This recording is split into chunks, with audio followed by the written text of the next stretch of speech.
some new forks. They were slightly longer. You can tell they were longer because the top caps were kind of a little bit taller. You could see some silver showing up there. Pecco still is the only rider not to use them. He has used them. He tested them throughout last year, didn't like them, and went back to the old forks that are slightly shorter. And still, checking today at least, he is on those old forks. So whether that changes and he tests them again during this test, we'll see. But I mean, with all other Ducati riders on them, you would say that maybe he will give them another go. If we move along actually to Pramac is next door. That kind of shoots air out down underneath, but then there's also this bulged out side fairing.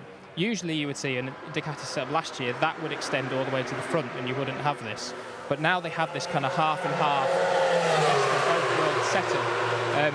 And some say that with the bulged out side fairing, it was kind of like all or nothing. It worked very well in the middle of the corner, in a high speed corner, but in slower corners, and when you already had partial lean, maybe not so good. But the downwash stuff works at kind of more lean angles and more speed ranges, so we say. There was also a slightly of a different aero that Pirro tested today. It was a downwash double, the rebranded Pertamina Enduro VR46 racing team. Come on, if you just punch out there with us right behind.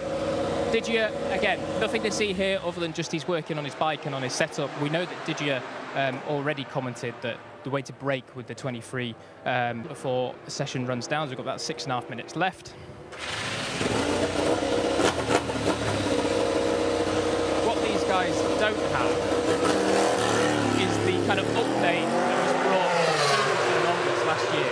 That update included understandably there taking a cautious approach with his return to action. These are live pictures from the Sepang International Circuit, and you can see some motorcycles that won't necessarily look as they will when we get going at the start of the season. That's Luca Marini just leaving for his practice start. Pedro Acosta, by the looks of it there, just setting off as well. An immediate sign of confidence from him, pulling up on the front row of the grid. So Martin, Acosta, Quartararo, our top three so far today. Pecco Bagnaia then, Elliot, 16th for him at the end of the day, 0.8 of a second off.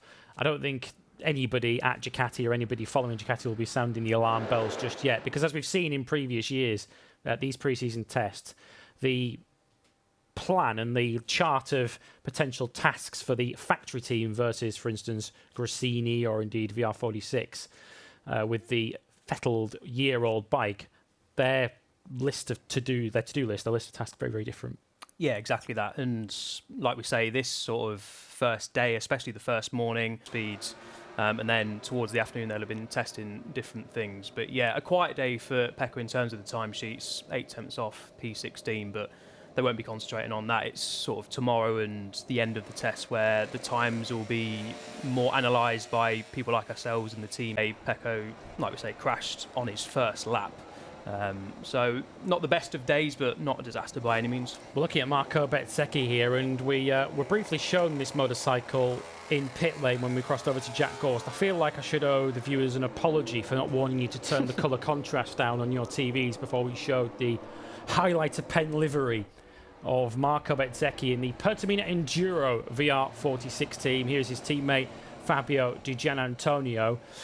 I have to say, it's a livery that's split opinion. I have to say, from my point of view, it's a commentator's dream, that livery. I think it's superb. I mean, like